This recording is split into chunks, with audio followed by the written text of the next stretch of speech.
Selamat pagi, selamat malam, selamat siang, selamat sore. Jumpa lagi bersama Cuco, cuci otak, hati-hati terpengaruh. Kita sudah punya 2 mic. 3 mic. Udah 3 mic. Rekan-rekan Cuco semua, saya harap selalu dalam kondisi sehat dan selalu menyimak diskusi-diskusi kita. Amin. Bertiga. Bersama saya Hafiz Ma'ruf Akbar, selaku moderator kece di Cucok. Bersama pakar segala bidang. Guru desa jangan lupa. Guru desa. Guru desa boxer atau enggak guru desa private? Iya. Promosi Ada CEO ya dong. Guru Desa Bang Aprilian Sena dan tuan rumah dialektik Ya. Bang Adriansa.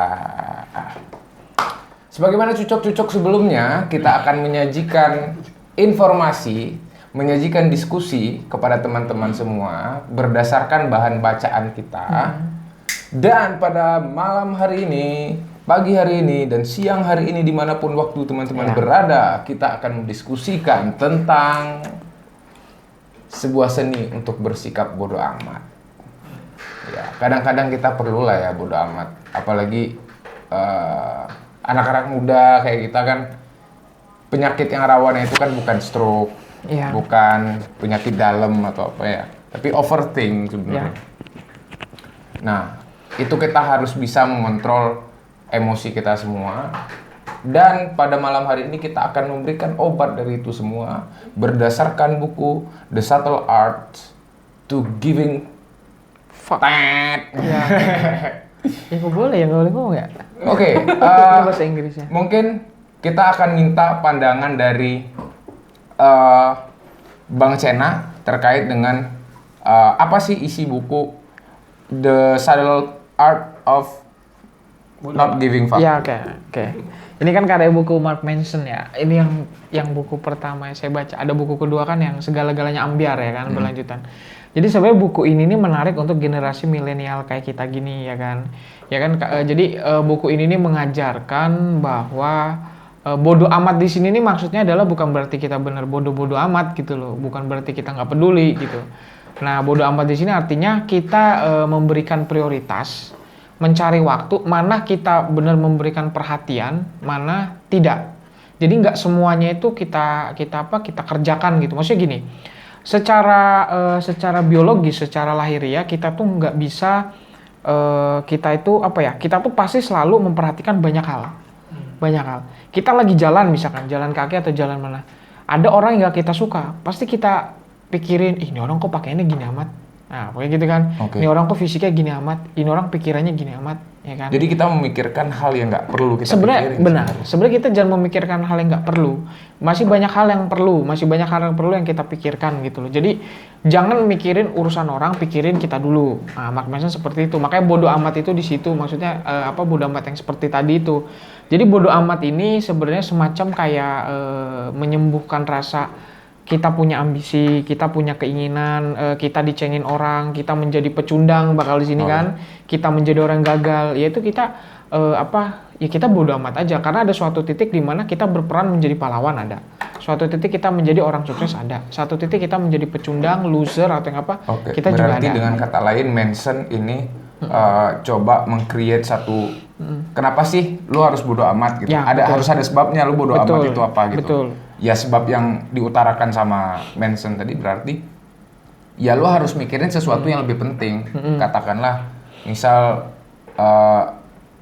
lu mikirin penampilan orang gitu. Ya, betul. Harusnya ada yang lebih penting dari Ada yang itu. lebih Misal penting. kebutuhan-kebutuhan primer dia Ya, betul. atau ya gimana menurut lu? Ya lebih tepatnya kepada skala prioritas lah.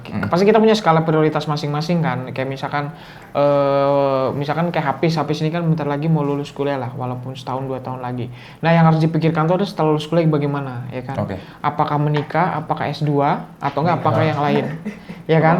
Nah, itu apakah nganggur misalkan, ya kan? Apakah nganggur atau melakukan kreativitas? Nah, itu harus yang dipikirkan dibandingkan kita mikirin ada orang yang mengejek kita. Ada orang yang bilang, "Bang, lu di sana diomongin dah, Bang." di Ciputat lu diomongin dah. Sebenarnya itu nggak penting gitu loh. Itu jangan lo pikir. Akhirnya lo pikir siapa yang ngomongin gua ya? Wah, orang ini ngomongin. Paling Rika lo gitu kan. Nah itu sebenarnya nggak penting. Itu sebenarnya nggak penting. Kita lebih mikirkan yang lainnya gitu. Nah itu cara dari Mark Manson itu adalah pokoknya orang yang mempermasalahkan masalah kecil pasti dia nggak punya masalah lain selain masalah itu. Nah kalau di Mark Manson itu pernah masalahnya gini. Ada seorang nenek-nenek lah. Dia itu kembalian kurang, kalau di bahasa kita kurang 100 perak aja. Kurang 100 perak, balik lagi ke mall misalkan. Dia marah-marah. Ya itu kan nggak penting kan, maksudnya 100 perak itu kan nggak penting, maksudnya nggak mesti marah-marah gitu loh. Iya. Ya datang aja gitu kan, datang aja gitu loh. Makanya bodo amat di situ, ya mungkin mereka lupa. Atau apa gitu, atau enggak misalkan kita lah misalkan punya teman yang datangnya ngaret buat kita kesel buat apa, daripada kita stres, pusing, marah, mending kita nyari alternatif, kita lupain aja gitu, ya udah biarin lah, itu anggap aja kalau di Mark Manson anggap aja itu melatih kesabaran kita. Nah jadi bodo amat tuh supaya ringan gitu loh, pikiran kita tuh ringan, nggak berat gitu. Ya Manson di bagian bab pertama juga cerita tentang ada yang dinamakan dengan lingkaran setan kan? Lingkaran setan. Nah, lingkaran setan itu kita terjebak pada situasi yang kita nggak tahu arahnya kemana. Nah, misalkan kayak gini, lu punya harta, setelah kaya, lu bakal ngapain? Ya. Badan lu seksi, kata lu pengen badan yang seksi, lu nggak tahu cara mendapatkan badan yang seksi, dan lu nggak tahu abis lu dapat badan seksi, lu bakal ngapain? Tapi ini buku kalau menurut gua komprehensif, ya cukup menjawab tantangan-tantangan zaman sih. Bukan tantangan zaman ya, lebih ke persoalan-persoalan sosial yang terjadi akhir-akhir ini tentunya. Ya ini kan sebenarnya paling dirasakan oleh anak-anak muda ya.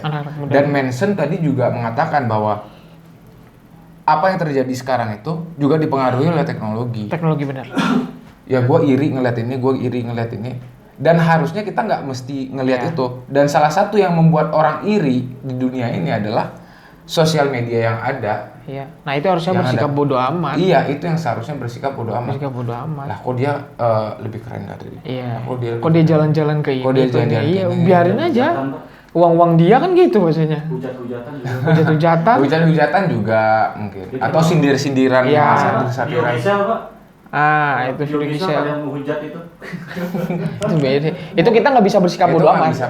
Iya. Karena lu salah satu konsumennya. Kita nggak boleh bersikap bodo amat. Kita cuma perlu nonton doang. Iya. Kita cuma menikmati videonya, tapi kita nggak ikut hujat. Iya. Kita nonton. Nggak mungkin.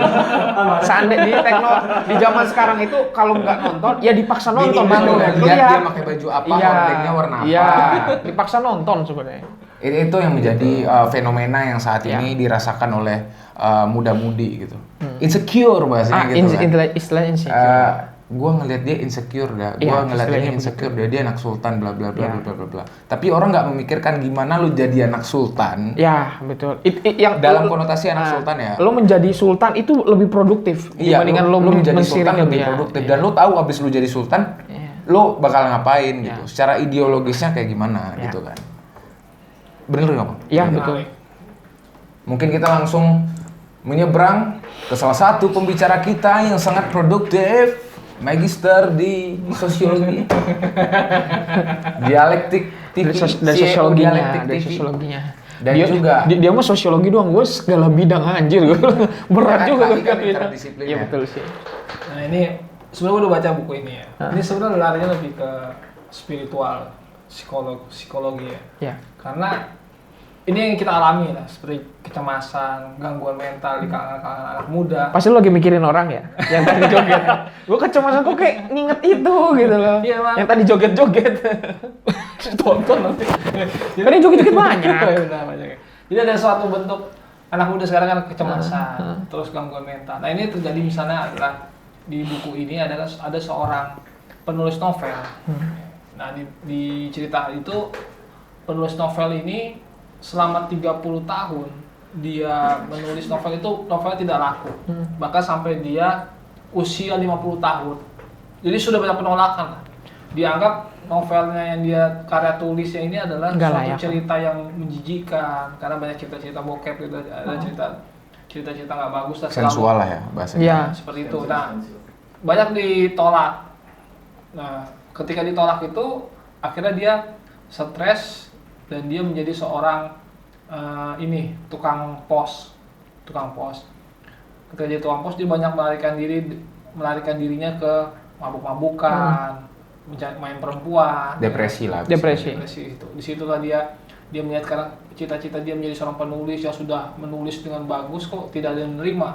Nah, ketika dia usia 50 tahun itu, ada satu orang yang ingin minta tulisannya lah, dipromosikan situ. Ayo kamu terbitkan nih buku kamu, naskah kamu ini.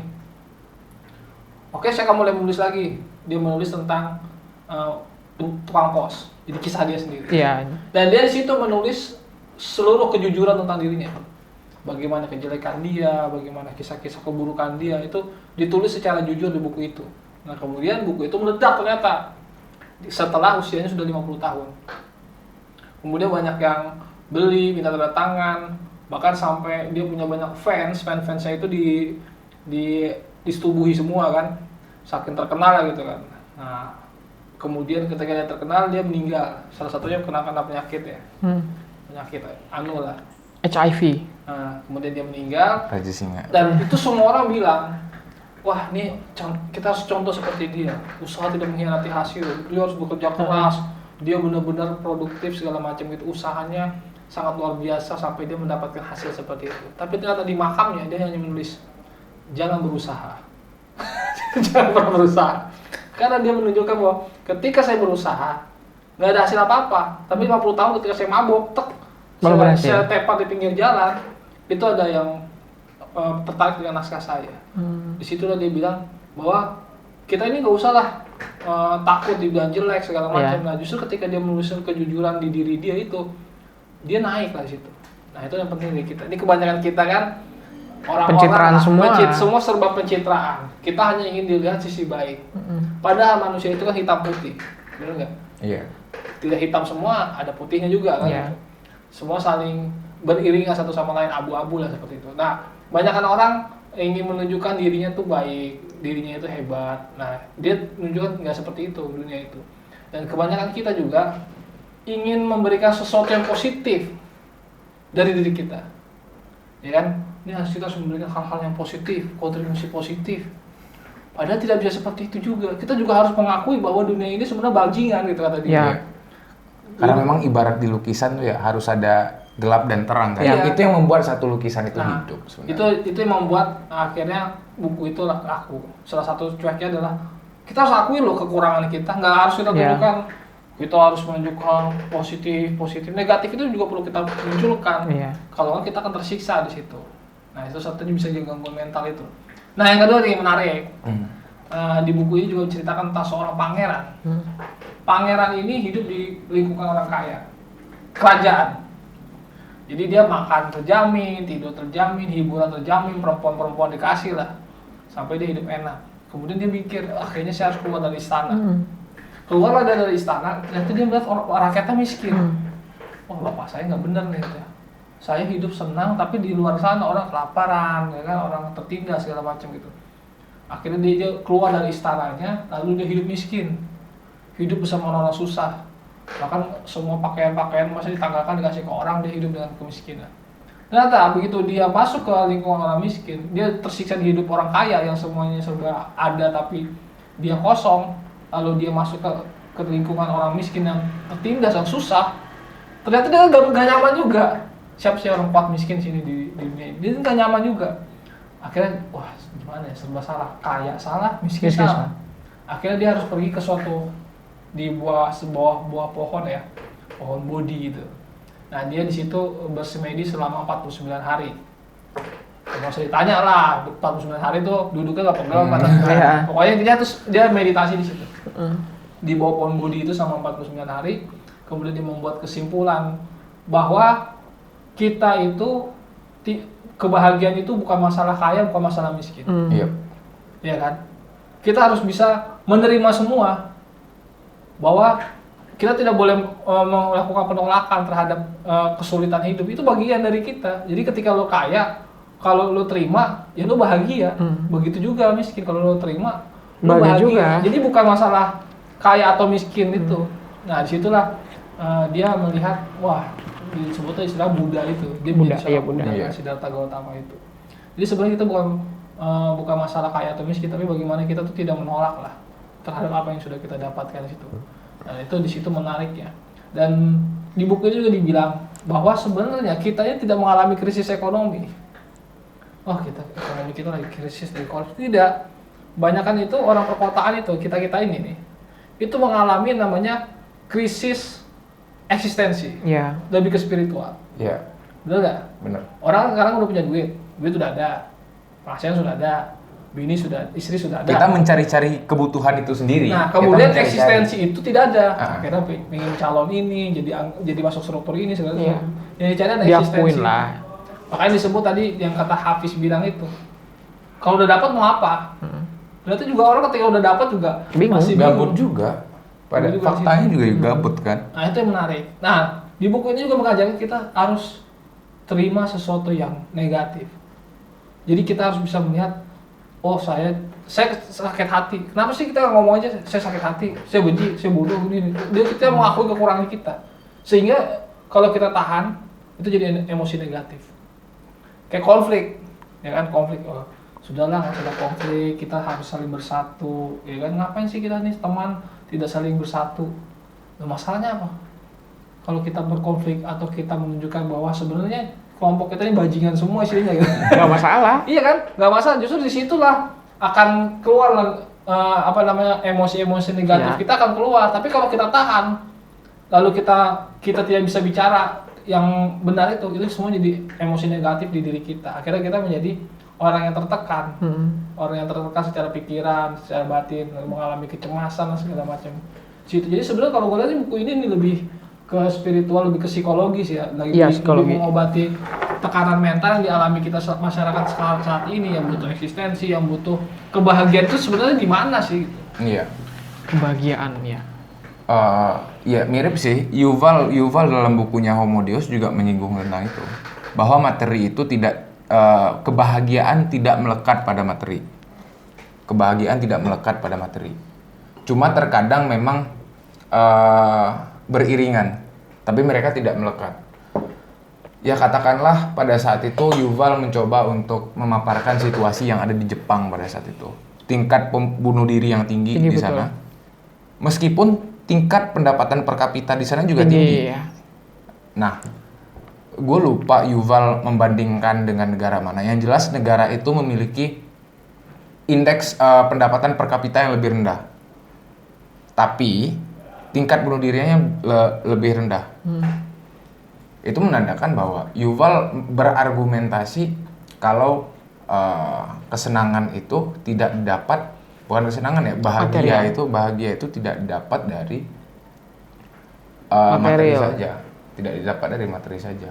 Dan juga yang menarik di buku ini, gue garis bawahi bahwa gak usah takut untuk menjadi berbeda. Lu gak usah mikirin kenapa lu beda. Ya. Lu gak usah mikirin kenapa lu beda. Tapi yang mesti dikerjakan adalah dengan lu posisinya kayak gini, lu bakal bisa apa? Itu yang gua garis bawahi dari buku ini. Iya, karena orang yang berbeda di lingkungannya, dia dianggap bodoh.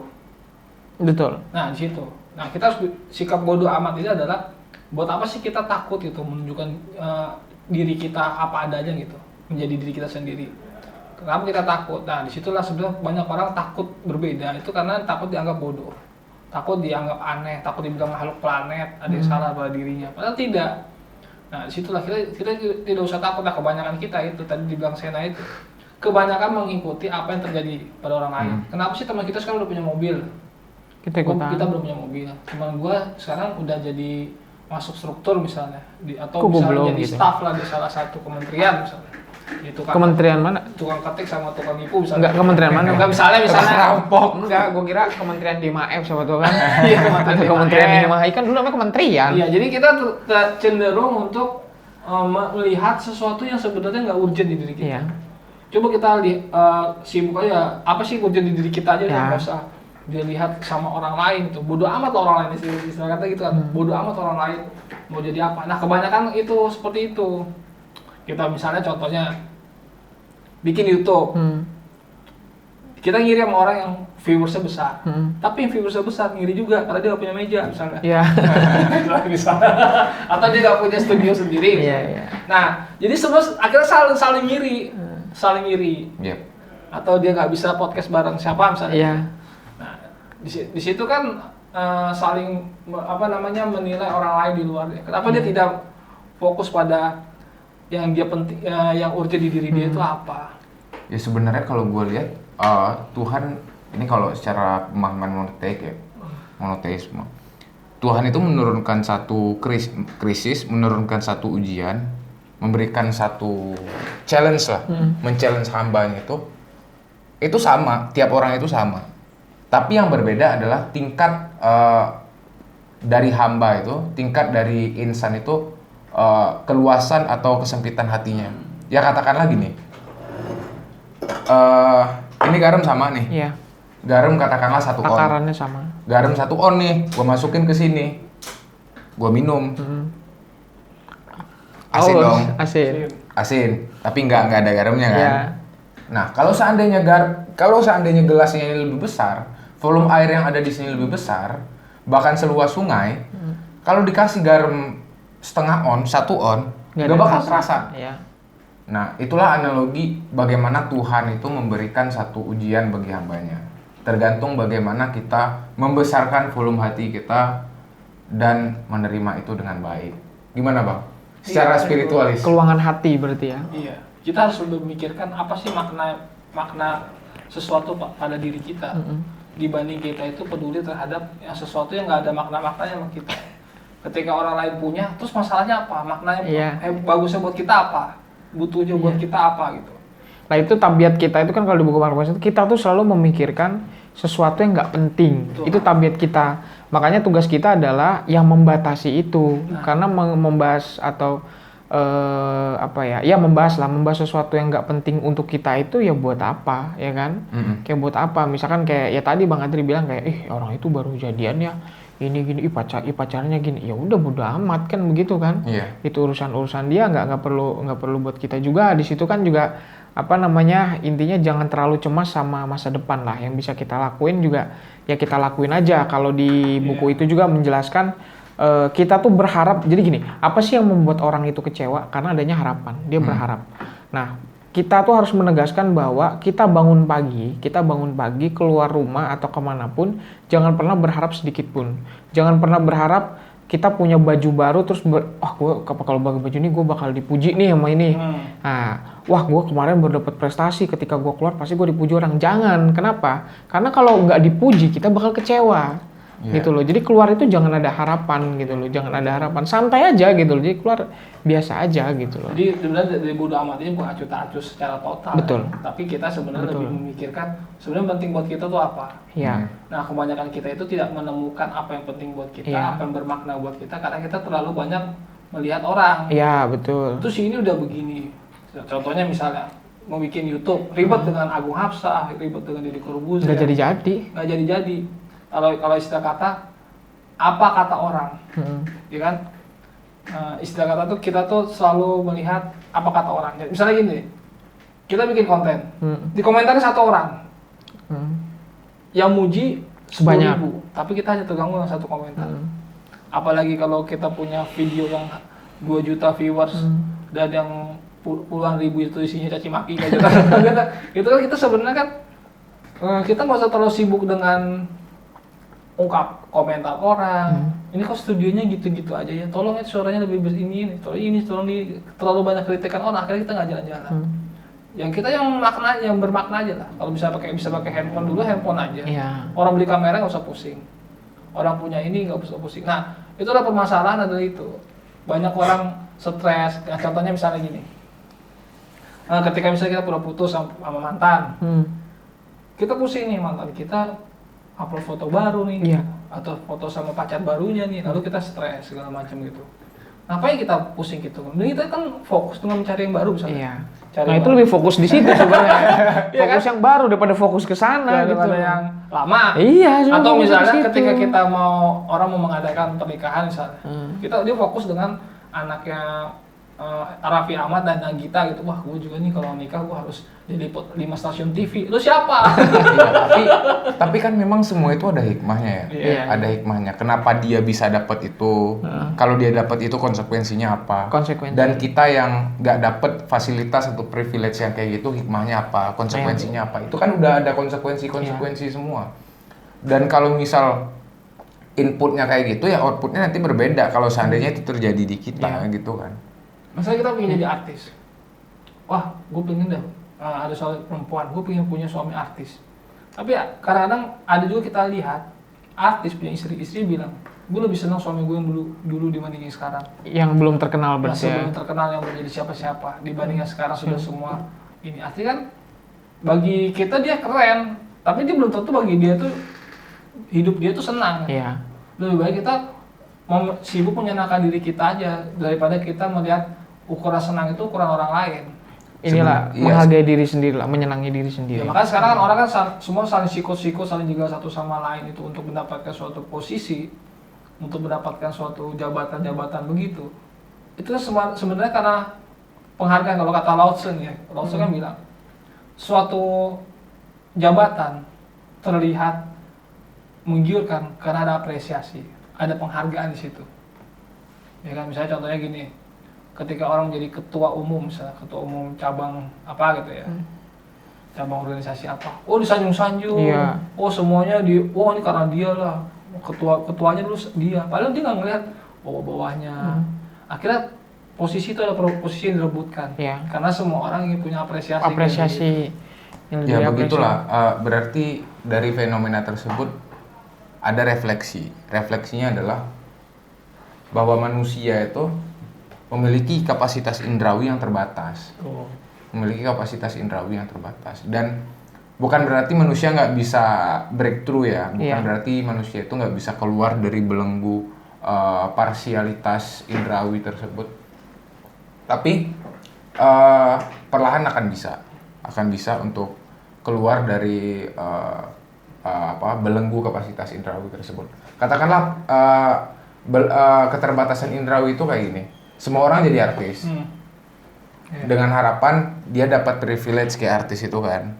Dapat make up bagus, facial dan lain-lain, mobil bagus dan lain-lain.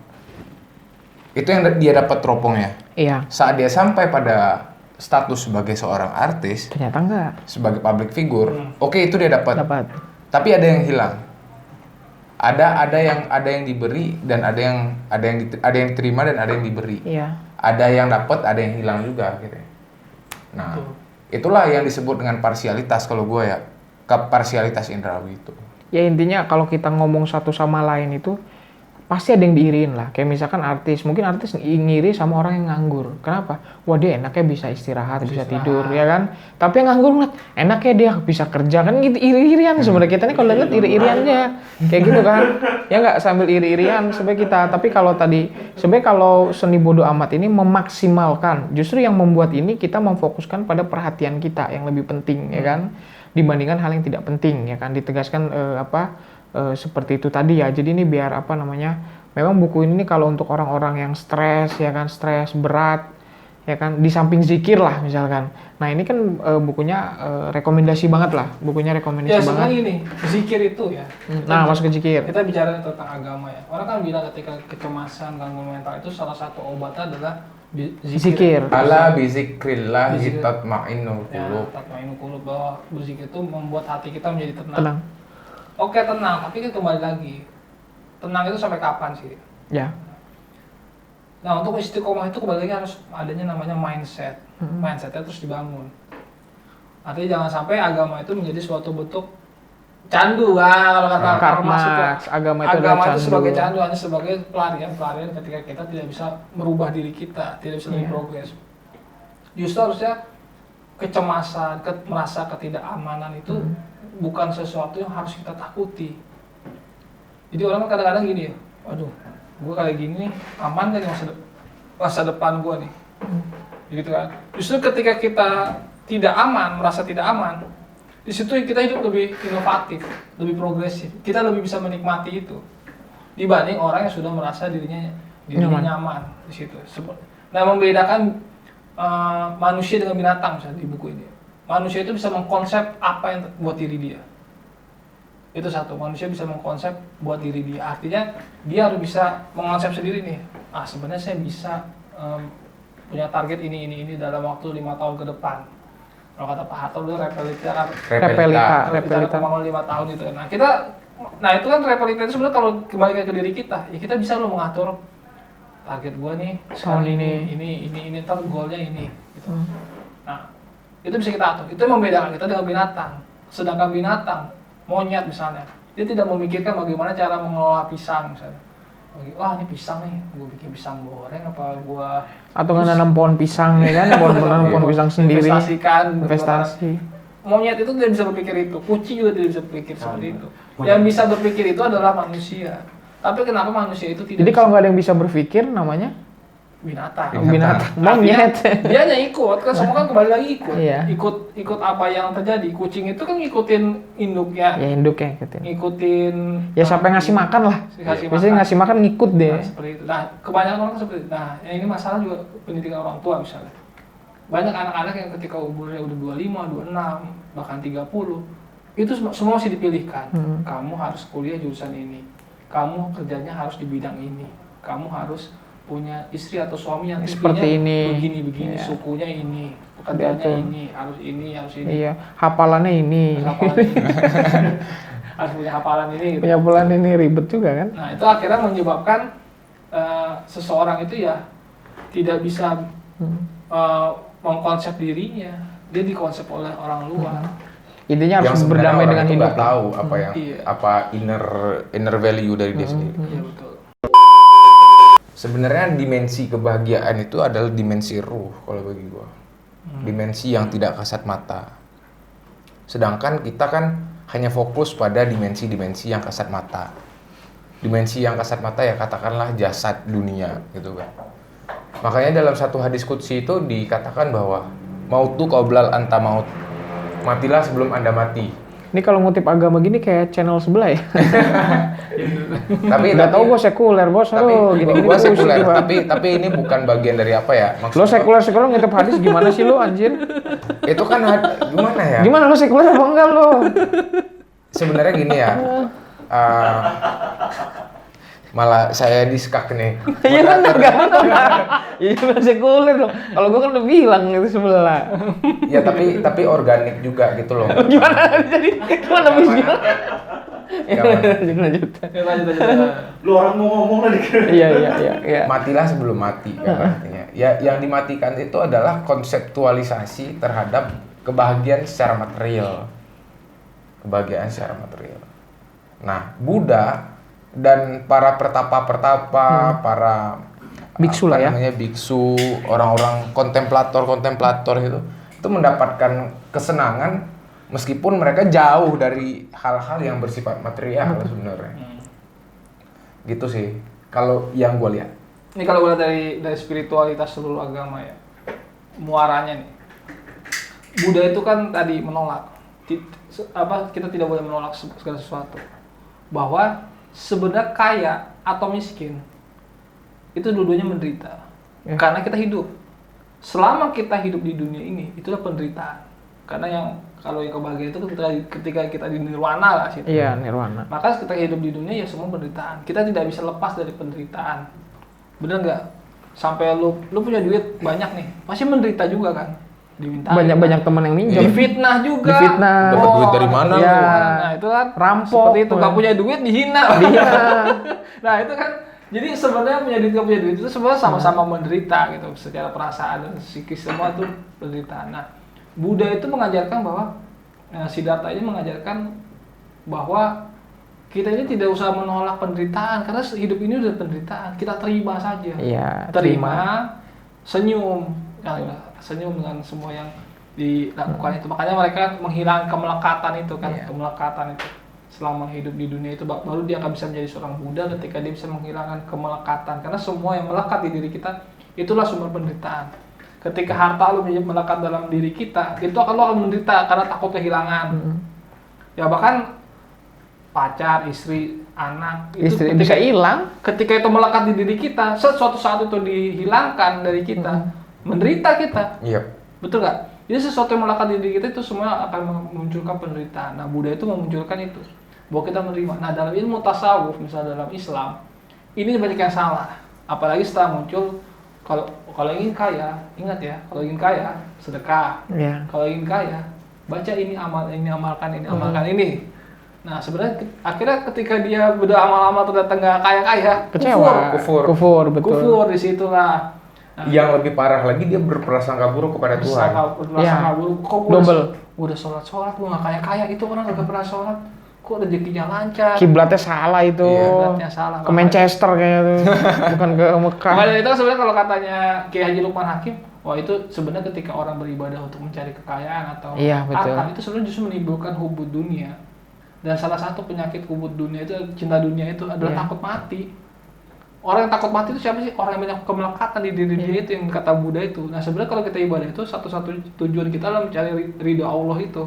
Iya. Bahkan kalau Mark Manson tuh ngajarin juga, kita tuh sampai takut, mati aja nggak perlu takut. Betul. Iya. Kita harus hidup bareng, kita Iya. harus bersahabat. Kalau kita mati ya sudah, teman kita mati ya sudah. Yang lebih Kayak gitu ekstrim loh, lagi, Mark salah Manson. satu tokoh sufi perempuan, Robi Adawiyah, bilang, bila sujudku padamu karena takut neraka, bakar aku dengan Betul. apinya. Bila sujudku padamu karena damba surga, jauhkan. jauhkanlah untukku surga itu. Bila sujudku padamu Lagu karena Indonesia itu ya. Jika surga. jika sujudku padamu demi kau semata, jangan palingkan wajahmu, aku rindu menatap keindahan. Ya, itu seperti merindu kekasih. Itu iya, merindu kekasih. Iya. Laila Majnun lah. Iya. Yang lewat rumahnya aja jatuh cinta. Tapi Laila Majnun itu Sama anjing kiasan aja ya? tuh ya kiasan. Itu kiasan. Kiasan. Bahkan anjing itu sampai anjing buduk itu dipeluk. Ah. Majnun, kenapa kamu peluk-peluk anjing buduk itu? Katanya, anjing ini kemarin masuk ke rumah Laila. Ah, betul kan? Disitulah aku melihat anjing itu sudah memasuki rumah orang kekasihku. Dicium-ciumin gitu. Ya kan? Coba kalau meninggal. Stres kan? Bahkan dia memandang bulan. Iya bulan. Kenapa? Karena bulan itu menyinari rumahnya Rumahnya. Laila. Itu di situ kan sampai kayak gila itu. Iya. Itu perumpamaan kita kalau ketika kita Iya. mencintai Tuhan kita, berarti segala sesuatu yang berhubungan dengan Tuhan kita, Harus kita cintai. itu kita cintai dengan sendiri. Sebenarnya kalau kayak bucin zaman dulu udah ada bucin. Iya. Ya itu Ya, Laila tapi Majnun. bucinnya sama Tuhan. Mak. Iya. Kalau Ya zaman Robi dulu. Adawiyah juga bucin juga kan. Iya. Seharusnya kalau orang yang suka sama perempuan berlebihan itu sebenarnya bukan bucin, buta namanya. Buta. Budak nafsu. Budak nafsu. Karena kalau bucin itu, kalau cinta itu kan Jalaluddin Arumi kan bucin juga. Iya. Cinta kan ya sama Allah kan. Iya, tulisan Ya kan? Nizam Ganjawi tentang Laila Majnun itu menggambarkan kalau seorang hamba yang haus akan cinta Tuhannya. Nah, itu bucin ya kan. Iya, haus akan cinta Ya. Tuhannya. Kalau perempuan buta. Yang paling menarik itu cerita anjing itu tadi. Jadi satu ketika si Kais itu jalan ngikutin anjing tuh. Anjing dari kampungnya Laila. Ngelewatin jamaah lagi sholat. Sehabis sholat jamaah, Kais Al-Majnun dipanggil sama jamaah tadi. Woi Kais, sini lu gitu kan. Ngomong, lu kenapa nggak join sholat bareng kita jamaah gitu kan. Kenapa lu malah ngikutin anjing itu gitu. Terus dijawab nih sama Kais kayak gini. Demi cintaku kepada Laila, Asik. bahkan aku tidak melihat kalian yang sedang beribadah karena aku fokus kepada anjing dari kampungnya Laila. Nah, Lantas apabila kalian benar-benar beribadah kepada Tuhan dan kalian cinta kepada Tuhan, mengapa kalian masih bisa melihatku mengejar anjing? Cok. Nah, di sini kan berarti Nah, menunjukkan wajib. bahwa sebenarnya kalau kita sudah mencintai suatu pekerjaan, kita Ya. sudah mencintai sesuatu passion kita, bodoh amat sama orang lain. Yap. iya itu Yap. ya itu maksudnya bodo amat Yap. tadi. Ya, seperti Yap. itu. Bodo Berarti amat. Cucok ini relate banget ya. Artinya Cocok. episode per episode itu selalu ada Iya. kaitan. Yang nggak cocok itu, ini yang nggak- nggak ada yang bisa bedah seperti Nggak ada ya. ini. Yang nggak cocok itu lo ngutip hadis tapi lo sekuler, itu yang nggak cocok tuh. Gue secara cover sekuler. Secara cover sekuler. Ini orang udah dapat kok. Cover ini kan secara tampilan fisik ini kan menjadi bagian dari kamuflase. Iya, Artinya benar. kita membaur secara fisik ke semua orang. Contohnya sekarang orang nih,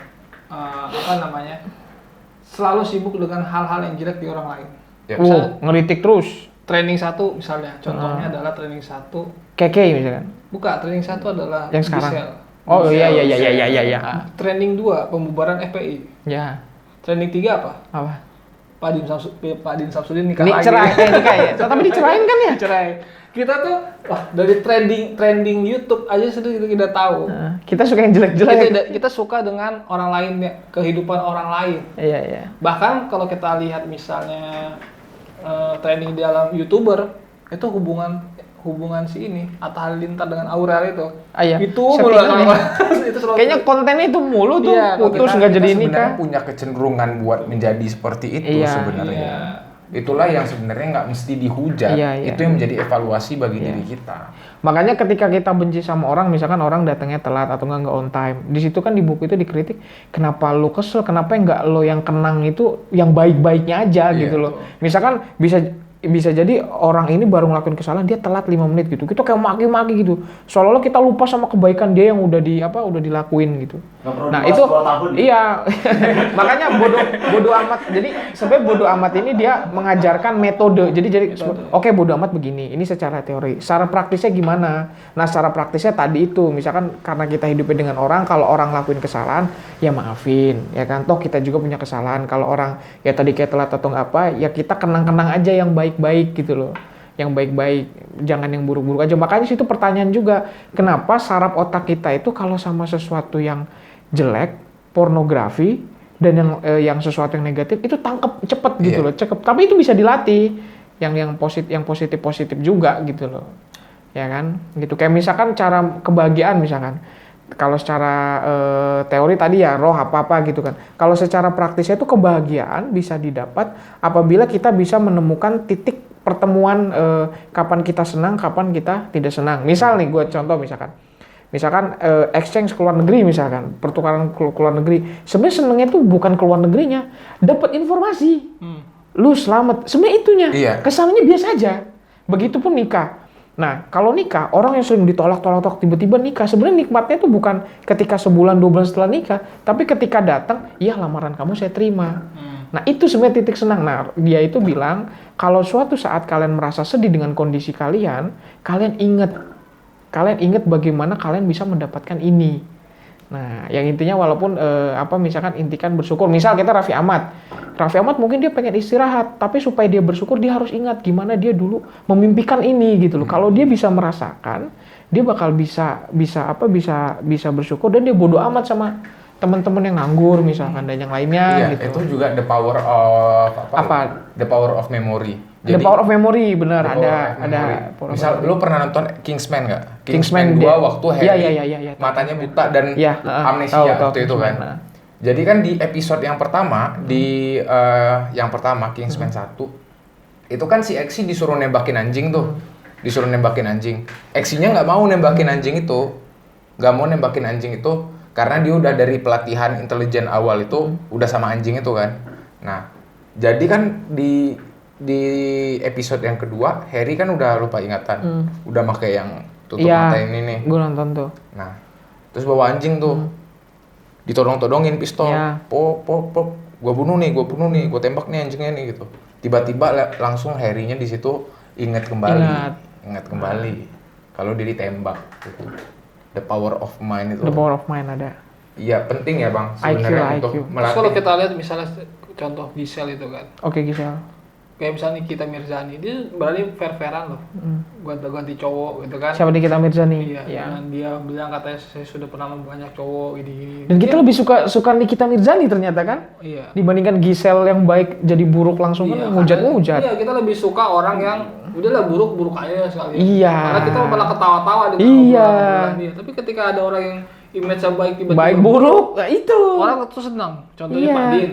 Pak Din ini banyak lah kebaikannya lah. Iya, satu aja. Satu aja dan Dia dia tuh tuh nikah legal. Iya, Itu hujat sama legal loh. orang. Dia legal loh. Dia legal loh. Dia 11% loh. Ormas pernah memimpin ormas yang 11% penduduk di Indonesia ini. Ormas terbesar yang pernah mengumpulkan ratusan negara tokoh-tokoh muslim. Iya. Ya kan? Ya Palestina aja digombalin kan, dubes Palestina yang datang itu. Iya. Ternyata deklarasi katanya 17 Agustus. Iya. Kena hoax kan dia. Nah, itu kan ada banyak kebaikan, tapi kan kita kan fokus dengan satu. Nih, karena dia lawan politik, Ya. wah kawin lagi, wah cerai lagi katanya. Padahal wajar loh. sah gitu loh, maksudnya sah ya. Orang juga banyak melakukan itu. Iya. Kita juga kenapa kita pusing dengan perceraian dia? Kan misalnya istrinya nggak suka sama dia karena ada terlalu sibuk ya. Iya. Ya ngapa nikah sama ketua Muhammadiyah? Nikahlah sama pengangguran. Nah, betul. Iya. Ya kan? Waktu lebih banyak. Atau contoh misal kayak kasusnya Ariel sama Agim itu kan agak bersamaan. Ariel itu kan orangnya baik lah Pak, kena kasus masalah video cutari pornografi apa-apa gitu kan. Ya orang kan malah ngeritiknya apa? Agim yang poligami lagi. Iya. Ya kan Agim yang dipoligami. Nah ini kan kecenderungan kita kalau mau menghujat yang jelas-jelas salah ya Ariel lah, ya kan. Kalau Agim udah sesuai koridor dia, Iya. poligami boleh kan gitu kan. Ya itu jadi kita tuh lebih seneng yang jelek. Dia sama yang jelek. Ini kita Mirzani aja ya bukannya menghakimi ya. Dia udah jelas-jelas secara pakaian apa-apa gitu kan udah terang-terangan gitu kan. Tapi alhamdulillah banyak pemersatu bangsa. Ini kita Mirzani, Gisel abis loh Gisel. Chef Gempi coba. Nah itu sebenarnya kan ini sebenarnya secara buku ini memang relevan ketika kita itu trending bahwa di Indonesia ini banyak orang seperti itu. Ya. Lebih banyak ngurusin dosa orang daripada ngurusin dosa Iya, sendiri. Ya. itu kita nggak bisa bodo amat di situ. Iya. Kan kita seharusnya daripada bukan bodo amat acuh tak acuh gitu Iya. ya. Ada Gisel, bodo amat gue mah. Misalnya gitu kan. Nah, kan karena bisa jadi orang dia pernah melakukan juga. Kan ada secara Bahkan detiknya lebih panjang. Jadi biasanya orang yang lebih ribet dengan Urusan orang. Gisel, biasanya dia pernah melakukan. Pernah Iya. melakukan. Tapi kalau yang orang yang ya kenapa? Iya. Ya udahlah ya. Ya udahlah. Coba yang panjangnya ya. Atau dia pengen ngelakuin itu tapi nggak ada kesempatan dulu. Iya. Atau sebenarnya dia sudah pernah melakukan tapi dia merasa suci aja. Iya, kan gitu. Seperti itu. Dia ingin dengan dia ngomong gitu menunjukkan bahwa gua enggak kayak gitu gua gitu. Coba dah kayak misalkan kita masalah Gisel ngeritik Gisel. Untungnya buat kita bertiga apa? Nggak ada. Gak ada kan? Iya. Gak ada untungnya bertiga kita. Sama sekali nggak ada. Apakah uang masuk nggak juga? Nggak ada. Itu merusak Nggak ada. bangsa. Hah? Ya rusakan moral bangsa mana? Moral FPI bos. Bangsa kayak ya moral bangsa ya kan kembali lagi. Tadi kan dibilang gitu. Offset juga kadang-kadang. Nggak apa-apa, FPI juga biasa lah kan ketika Iyalah. dia kan juga cuek juga ngomong lonte-lonte. Iya. Terus kenapa kalau gue lonte? Masalahnya apa? Ya itu kan masalah pengukuran tingkat signifikansinya aja. Mana yang merusak bangsa itu kan ada kan signifikansinya. Ya kalau Din Samsudin nggak merusak bangsa lah, merusak rumah tangga dia itu mah. Iya, Dia itu urusan rumah tangga dia sendiri kan. Nah itu seperti itu. Jadi memang kita ini sampai kadang-kadang suka melupakan diri kita, kebanyakan mengikuti orang. Makanya generasi kita banyak generasi sakit mental seperti Iya. itu. Berbeda dengan misalnya contohnya orang-orang dulu. Ini media tadi kan bicara media sosial, Iya. media massa itu yang Iya. membuat orang itu terlalu ribet dengan urusan orang lain.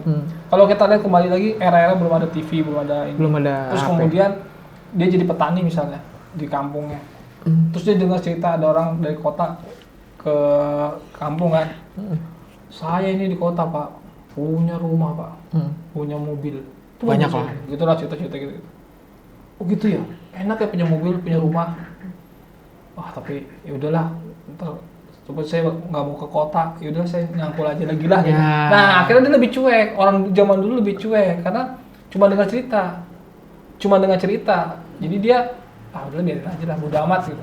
Gue nyangkul lagi. Tapi dia pengen seperti itu. Karena dia merasa, ngapain saya pusing-pusing dengan kehidupan kota, mending di sawah aja nyangkul.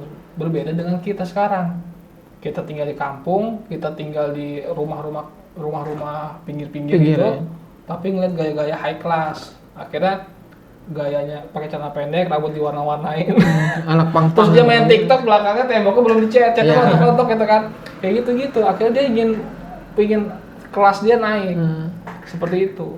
Nah, ini jadi masalah di dia karena sekarang banyak artis-artis itu kan karena dia tidak cuek, tidak bodo amat dengan kehidupan seperti tidak memikirkan yang urgent buat dia apa sih, yang bermakna buat dia apa sih. Akhirnya kan ketika mereka jadi artis, wah masa artis mobilnya begitu, masa artis naik motor, Jadi kepikiran gitu kan. masa artis naik Kepikiran. Grab. Nah. Jadi kan ternyata terbukti ada satu grup lawak ya, inisialnya Cagur. Itu gitu. Jadi Cagur itu kan punya Ada 3 orang tuh, siapa Cagur? di Cagur itu. Katanya Grup. dia punya mobil. Jadi punya beli satu mobil dan itu harus digilir. Jadi siapapun anggota Cagur mau kondangan, Itu, nah, dia harus itu. pakai mobil itu. mau acara ketemu keluarga harus pakai mobil itu. Dilihat jadwal, harus dijadwal. Kenapa? Image kita men, kita ini artis sering masuk TV, jangan sampai lu naik angkot, ya kan? Padahal nggak masalah ya. Nah di situ ternyata mereka sebenarnya nyantai, mereka itu menunjukkan naik angkot biasa, tapi manajemen itu yang membuat Oh manajemennya berarti. manajemen itu. Nah artis-artis itu sebenarnya yang begitu, akhirnya prostitusi, muncullah prostitusi artis segala macam itu karena mereka artis bayarnya segini, tapi make upnya, gaya hidupnya juga harus ditonjolkan. Iya. Gua artis nih, sampai mereka harus pamer-pamer cek saldo loh. Iya cek saldo. Seperti itu.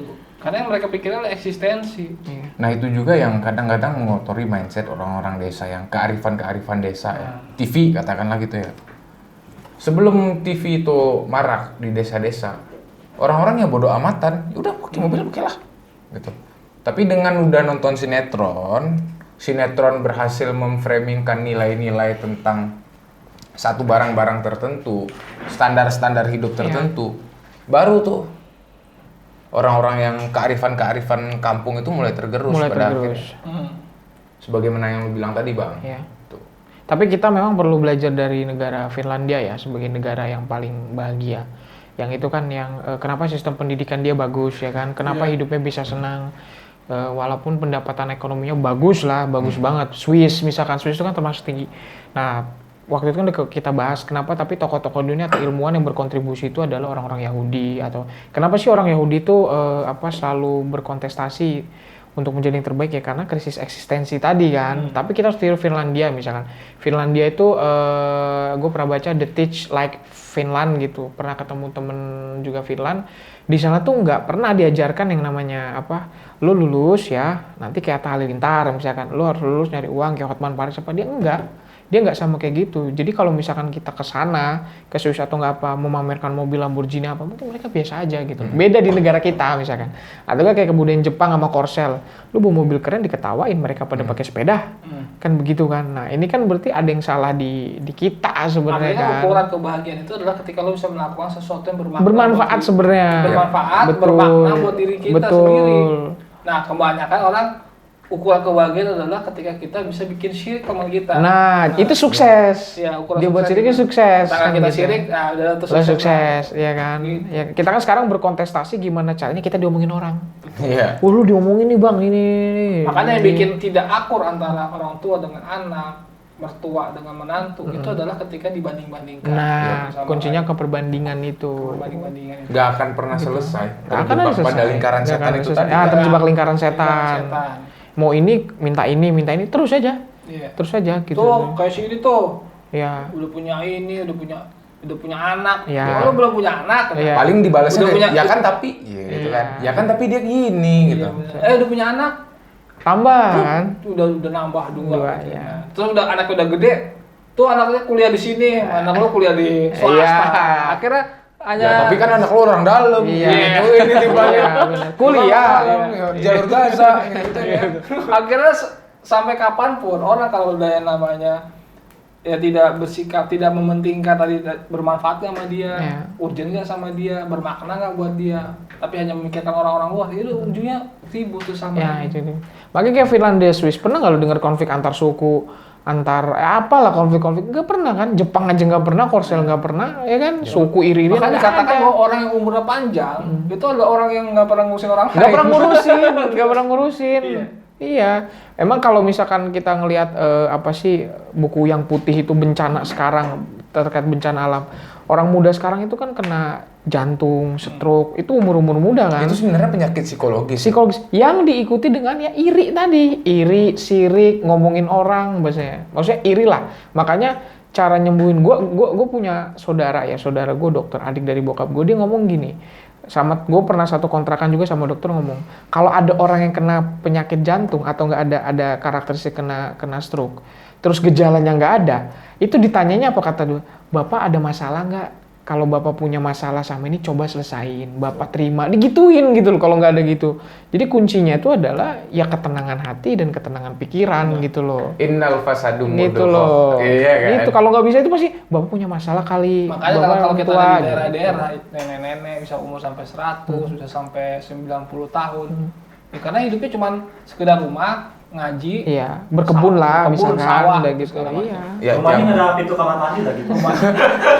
Iya benar ya, makanya- kalau ada ya pintu kamar makanya ini kan innal- menyatu dengan alam. Ya makanya innal fasadu mudghah. Apa artinya? Innal jasadu mudghah. Apa? Di dalam badan manusia itu ada segumpal daging, Iya. ya kan? Apabila segumpal daging itu baik, Iya. baik semuanya. Apabila segumpal daging itu buruk, buruk semuanya. Iya.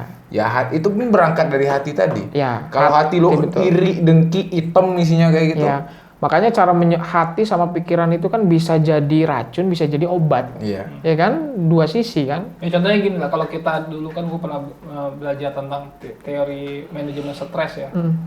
Yang pernah. Oh, stres bisa di manajemen. Manajemen Bukan stres. konflik aja, Bang. Jadi itu kan terjadi ya, misalnya ketika Ini membuat konflik nih. Gimana? misalnya waktu gue magister lah, Nah, di tingkat doktor itu ada 2 yang meninggal. dokter 2.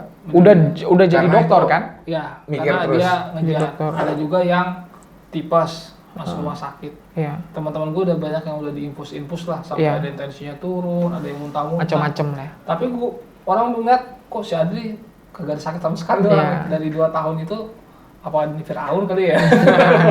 Nah, Padahal hidupnya udah zuhud loh emang ya. Udah pasrah. itu adalah masalahnya adalah gitu. Ketika orang semuanya adalah pikirannya Iya. diporsir, pikirannya diporsir. Terus ketika mereka pusing dengan nilai juga, ketika nilainya tidak sesuai ekspektasi, gue punya tuh nilai gue 96, tiba-tiba dapat nilai 92. Cuma dua. Itu stres. Padahal sama-sama aja kampret ya. Kalau gue mikirnya kan, yang penting gue lulus aja lah. Iya, Begitu. itu sama A. Lulus aja lah, yang penting gue lulus S2 gitu kan. Iya. Itu aja dipikirin, tapi orang semua memikirkan skor. Kalau dengan skor itu kita Iya. akan lebih mudah dapat kerja. Kadang nggak juga sih, Nggak juga. Nggak juga lah.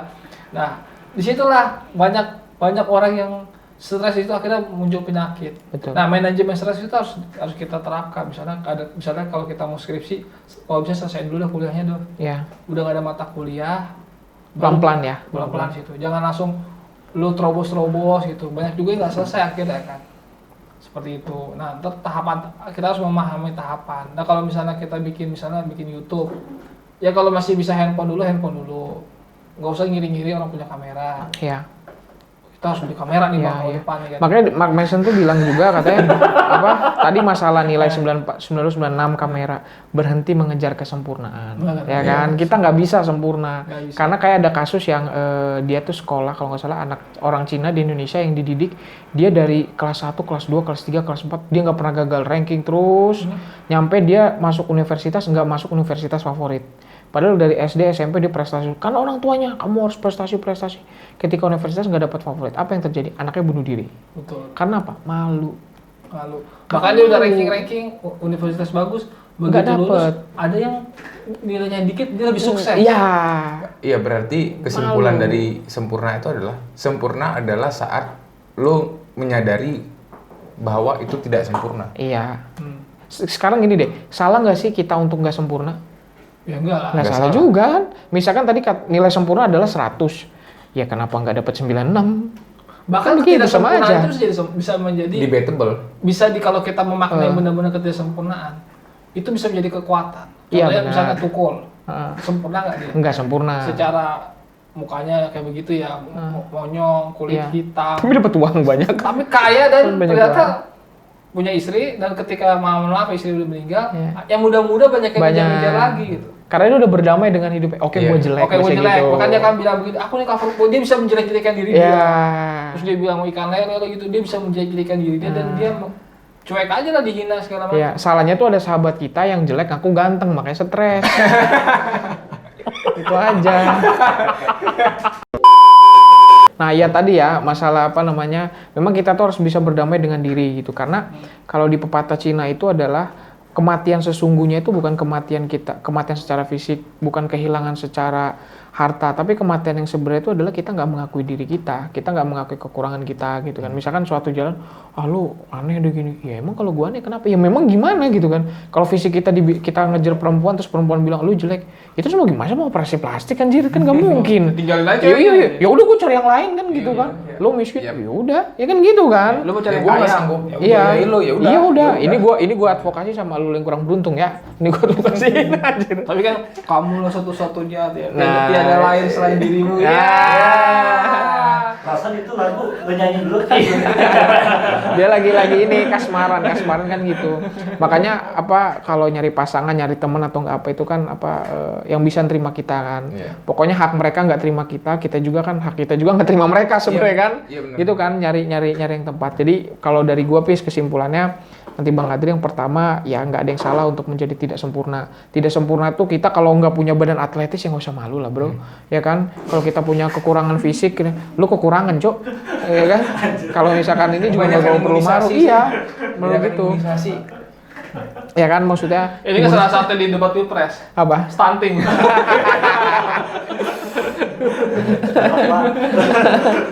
Ya ketidaksempurnaan terus berdamai dengan rasa sakit. Nah kadang kita berdamai rasa sakit, misalkan kita sedih, kalau kita sedih tuh kita nggak usah perlu minum nggak perlu bunuh diri oh iya gue lagi sedih, akuin gue lagi sedih nih, gue lagi seneng rasain gitu, gue lagi patah hati nih, gue nggak punya uang nih, lapar, yaudah ke Tebet deh, misalnya gitu kan. Itu kan solutif, yaudah gue sedih, rasain gitu loh, itu memang bisa, yaudah deh kan gitu kan. Jadi berdamai, apapun kejadiannya ya kita harus berdamai, gitu dari gue. Bang Andri. Oke, kesimpulan dari Bang Andri mungkin. Ya kita tadi udah berdamai, mengakrabi segala bentuk kekurangan kita. Jadi kita berteman saja dengan kekurangan kita. Kalau kita garing, udah kita tunjukkan terus kegaringan kita kan. Kalau kita misalnya ya humoris, terus cenderung songong, ya kita munculkan. Jadi banyak ada yang pernah bilang gini ke gue ya gitu. Gue kan pernah mencoba untuk jadi rendah hati ya. Mencoba untuk rendah hati seperti senior kita, wah rendah. Dia itu bukan rendah hati, kerendahan dia. Ini kok pada rendah hati banget kalau ngomong si ini hebat gitu. Nggak pernah ngomong diri dia hebat gitu. Padahal sebenarnya memuji orang lain tujuannya buat memuji diri dia. Tapi kalau gue bilang, iya hebat sih, tapi gak tengah gue. Nah, gue itu punya sisi sombong. Sombong dan songong gitu. Tapi ketika gue melakukan itu bukan karena gue pengen merendahkan orang, tapi emang itu karakternya lah. Lu tau gak bayangin, cuma Adriansa yang bisa mengakui bahwa dirinya sombong dengan cara yang sombong. Sebenarnya gini loh, kalau sombong nggak masalah bang. Kalau sombong tuh lo emang ada buktinya gitu. Yang nggak boleh tuh songong, nggak ada gitu loh. Misalkan ketika itu terus orang ada yang bilang gini, sebenarnya nggak apa-apa. Justru saya senang dengan orang yang apa adanya. Ya betul. Justru menjadi diri dia sendiri. Ya. Dibanding lo sosok rendah hati, padahal aslinya enggak. Tidak seperti itu, atau sengaja memuji orang biar dipuji balik. Sen, wah Sena ini luar biasa gini-gini. Berharap banget Sena. Padahal enggak. Kalau gue kan enggak. Aduh ini emang hebat. Emang iya. Emangnya lu nyalon kalah. Nah itu kan. Mau nyalon di Kebogen. Itu gue di pikiran gue itu temen gue HI angkatan 2011 loh pikiran. Jadi kita harus mengakrabkan kekurangan. Dia lo Kebogen tuh. Kita mengakrabkan kekurangan kita. Nah seperti itu Mas Tukul, Arwana itu kan bisa mengakrabi kekurangan dia sehingga dia bisa menjadi fenomenal gitu. Coba kalau kayak Mas Tukul atau enggak Narji cita-citanya mau jadi aktor nggak akan jadi tuh. Karena dia ngakuin gitu ya, gue gini kelemahan kekuatan kan gitu kan. Betul. Banyak orang tidak orangnya begajulan. Tapi karena dia pengen menarik perhatian santriwati akhirnya jadi ustaz. Jadi kiai. Matinya kepakaran gitu. Iya. Matinya kepakaran. Jadi dia tidak mau mengakrabi kekurangan dia gitu. Matinya kepakaran gitu. Di situ dia selalu ingin menjadi orang lain. Yeah. Nah, yang kedua itu adalah masalah kita harus punya kepedulian dalam jumlah yang terbatas. Iya. Tidak perlu kita kira-kira perlu kita pedulikan misalnya. Oh, gue sebenarnya cukup baca buku. Ketika punya uang gue baca buku, terus gue bisa ngomong gini-gini dengan ini yang gue butuhkan gitu.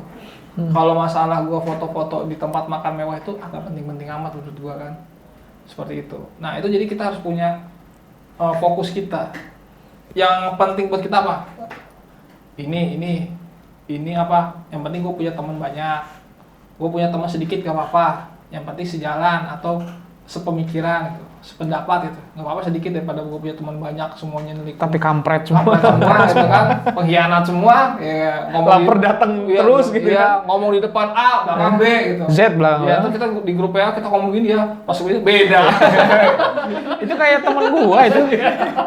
Disuruh briefing, ayo, malah dibilangin, diserang juga. Iya, nah itu kan seperti itu. Jadi kita udah lah yang penting nggak perlu lah kita punya teman sampai jutaan, puluhan ribu. Penting kita sedikit tapi Iya itu sepemikiran, sejalan, benar-benar punya satu visi. Bahkan orang-orang hebat di dunia ini kan semuanya adalah orang-orang yang temennya sedikit. Iya, sahabat. Mark Zuckerberg misalnya, ketika dia bikin Facebook berapa sih datang? 2 ya? Iya. 2. Dari 5, 2. Nah, begitu juga kan Jack Ma misalnya.